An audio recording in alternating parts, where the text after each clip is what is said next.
नमस्कार, स्वागत है आप सभी को। आज की विषय है ऐसा वह कौन सा पुण्य है जो मनुष्य के सभी पापों का नाश करता है, और ऐसा वह कौन सा पाप है जो उसके सभी पुण्य को नष्ट कर डालता है। आज हम आपको एक प्राचीन कथा का श्रवण करा रहे हैं। आज की ये प्राचीन कथा बहुत ही ज्ञानवर्धक और शिक्षाप्रद है। आज की इस कथा से हम जानेंगे कि स्वर्ग जाने का असली हकदार कौन होता है और वह कौन सा पाप है जिसे करने वाले व्यक्ति को नरक जाने से कोई नहीं रोक सकता। इस प्राचीन कथा के माध्यम से हम आपको यह बताने का प्रयास करेंगे कि पूजा पाठ दान धर्म करने के बाद भी कुछ मनुष्य नरक में ही क्यों जाते हैं। वहीं दूसरी तरफ घोर पाप करने पर भी कुछ मनुष्य को स्वर्ग की प्राप्ति किस पुण्य के कारण मिलती है। ऐसा वह कौन सा पुण्य है जो मनुष्य के सभी पापों का नाश करता है, और ऐसा वह कौन सा पाप है जो उसके सभी पुण्य को नष्ट कर डालता है। चलिए कथा को प्रारंभ करते हैं।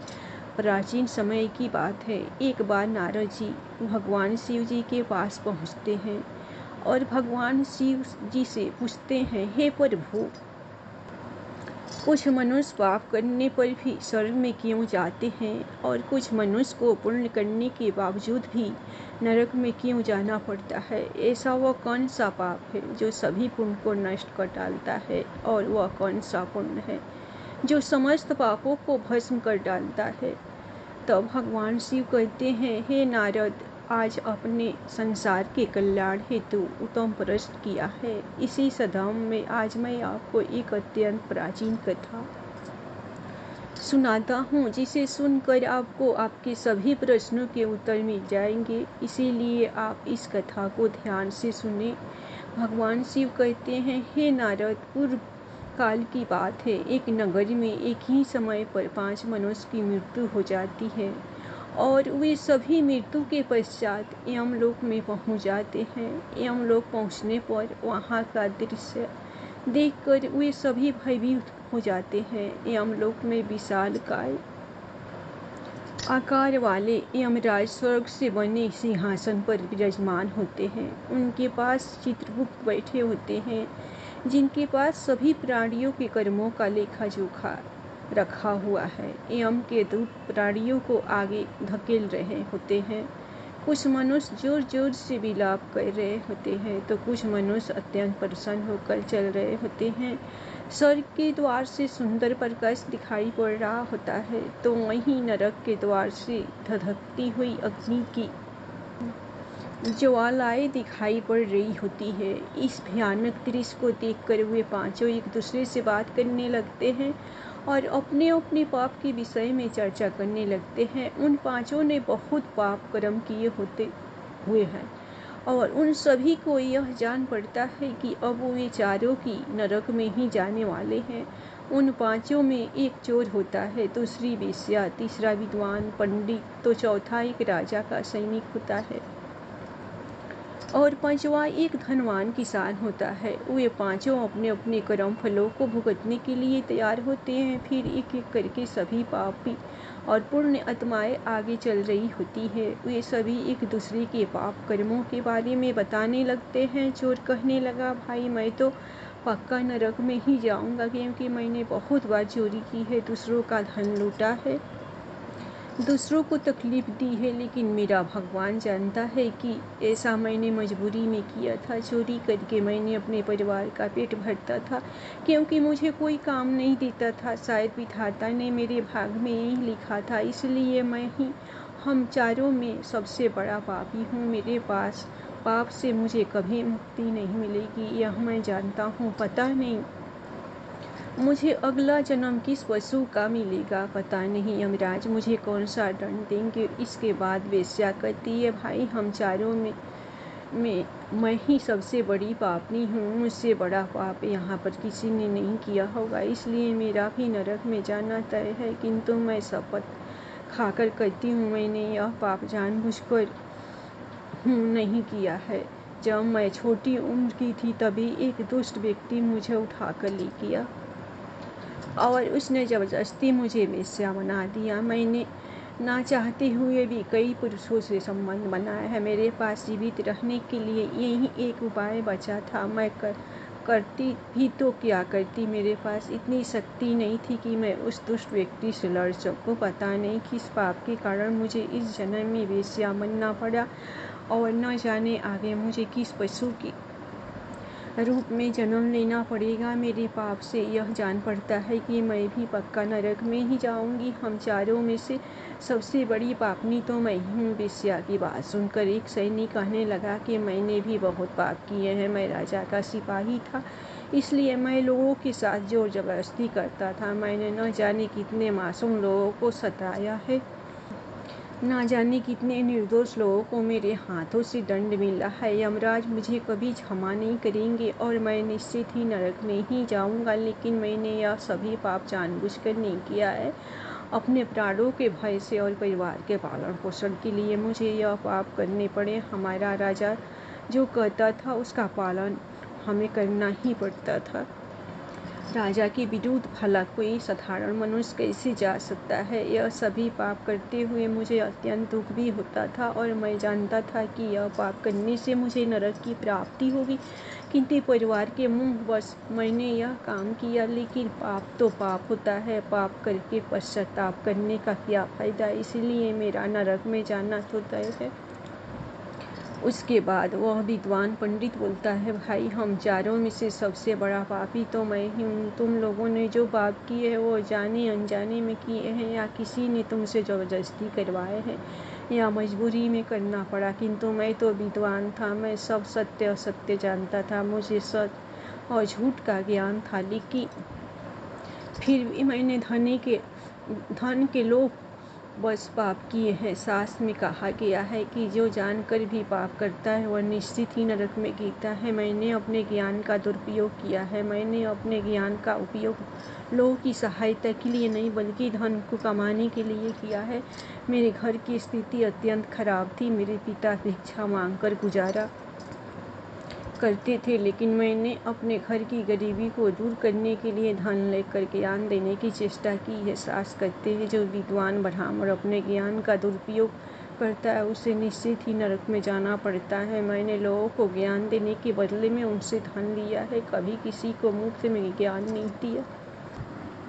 इसलिए आप चारों में सबसे बड़ा पापी तो मैं ही हूँ और मुझे ही नरक जाना पड़ेगा। उन चारों की बात सुनकर वह धनी किसान हंस पड़ा और बोलने लगा, तुम चारों तो इतने बड़े पापी हो कि तुम लोगों को नरक में जाना ही पड़ेगा। तुम लोगों ने घोर पाप किया है और इसलिए यमराज तुम लोगों को कभी माफ़ नहीं करेंगे।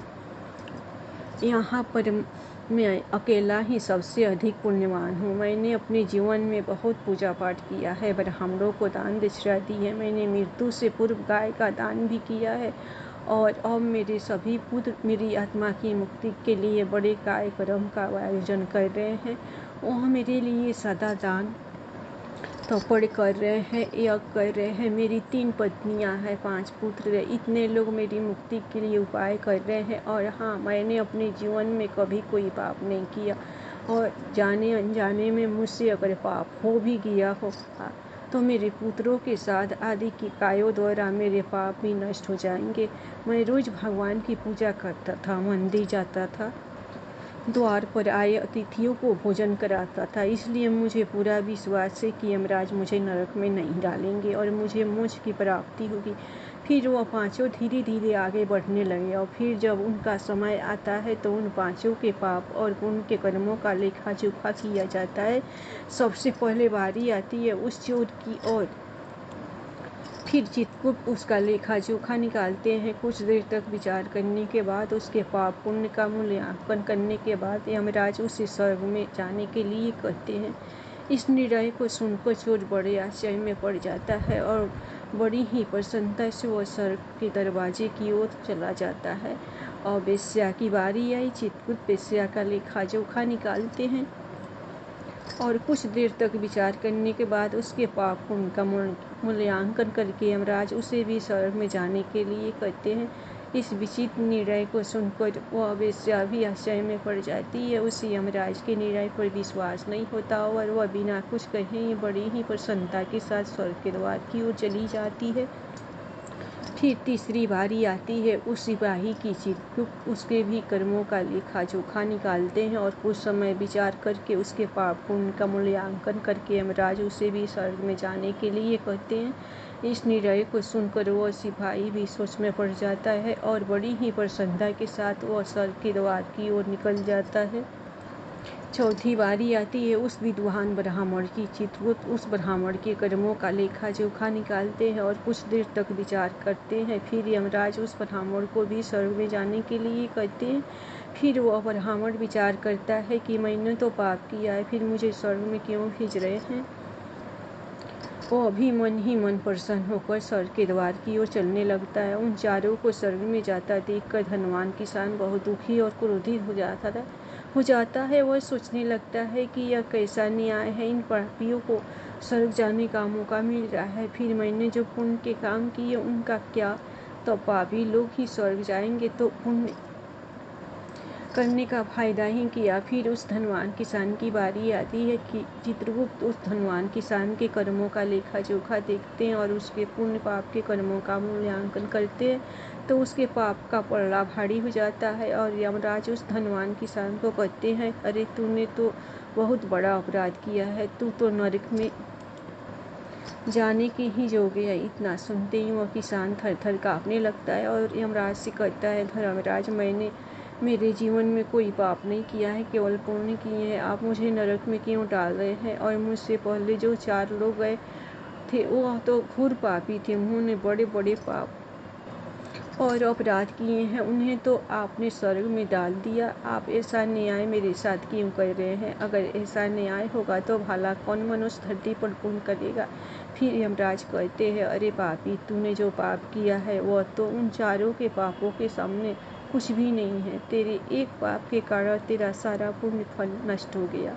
यदि तूने यह पाप नहीं किया होता तो तू स्वर्ग में जा सकता था, लेकिन तूने यह पाप जानबूझकर किया, इसलिए तुझे नरक में जाना पड़ेगा। उस चोर ने तो मजबूरी में चोरी की थी, किंतु वह दूसरों की भूख मिटाता था, गरीबों को दान करता था। उसने कभी किसी निर्दोष और गरीब व्यक्ति के घर चोरी नहीं की। उसकी पुण्य कर्म उसके पाप से अधिक थी। दूसरी जो वेश्या थी वो अपने मन से वेश्या नहीं थी, उसे जबरदस्ती डाला गया था और उस वेश्या ने केवल अपने शरीर को पीड़ा दी है, लेकिन बाकी कार्य तो उसने पुण्य के ही किए हैं। वह पशु पक्षियों को रोज दाना डालती है, जानवरों की सेवा करती थी, इसलिए उसका भी पुण्य पाप से बड़ा था। तीसरा वो सिपाही था जिसने राजा के हुक्म का पालन किया था, किंतु उसने भी बहुत पुण्य के काम किए। उसने कई बेसहारा लोगों की मदद की, इसलिए वह भी स्वर्ग में ही किया। और चौथा वो विद्वान ब्राह्मण था। उसने अपने ज्ञान का दुरुपयोग अवश्य किया, किंतु वह नित्य गाय की सेवा करता था, दान धर्म करता था, इसलिए उसके भी पुण्य पाप से अधिक थे और वह भी स्वर्ग में ही किया। इतना सुनकर वह धनवान किसान बोला, हे धर्मराज, इन चारों ने तो जो भी पुण्य किए वो तो मैंने भी किए हैं, बल्कि उनसे ज़्यादा किए हैं। फिर भी मैंने ऐसा कौन सा पाप किया जो मुझे नरक में भेजा जा रहा है। यमराज कहते हैं, याद कर, तूने उस अबला विधवा नारी पर गलत आरोप लगाया था कि उसने तेरे घर पर चोरी की है और उसके साथ ही तूने उसके ऊपर कई अन्य गलत आरोप लगाए थे। उसे तुमने वेश्या कहकर उसके चरित्र का हनन किया था और राजा ने उसे सत्य समझकर उस अबला विधवा नारी को मृत्यु दंड दे दिया था। जानबूझकर गलत आरोप लगाने से महापाप लगता है। कभी किसी स्त्री की दुर्बलता का फायदा नहीं उठाना चाहिए। पराई स्त्री को सदैव ही माता समझना चाहिए। जो पराई स्त्रियों पर गलत दृष्टि डालता है उसे पाप ही लगता है। जो विधवा दुखिया स्त्री को सताता है उसे नरक में जाना पड़ता है। भगवान शिव कहते हैं, हे नारद, मनुष्य को कभी सत्य का मार्ग नहीं छोड़ना चाहिए। सत्य के मार्ग पर चलकर ही स्वर्ग की प्राप्ति होती है। असत्य का साथ देने से मनुष्य के सभी पुण्य भी नष्ट हो जाते हैं। तो श्रोताओं, कभी किसी पर गलत आरोप नहीं लगाना चाहिए, कभी किसी गरीब इंसान के साथ अन्याय नहीं करना चाहिए, अर्थात उन्हें सताना नहीं चाहिए। असत्य जान कर भी असत्य का साथ नहीं देना चाहिए। जो दूसरों पर गलत आरोप डालता है उसे यमराज कभी हो गया धन्यवाद। आप लोगों को ये कहानी पसंद आई होगी तो आप लोग भगवान शिव तथा माता पार्वती के नाम पर लाइक सब्सक्राइब दिल खुलकर जरूर कीजिए। हर हर महादेव प्रेम से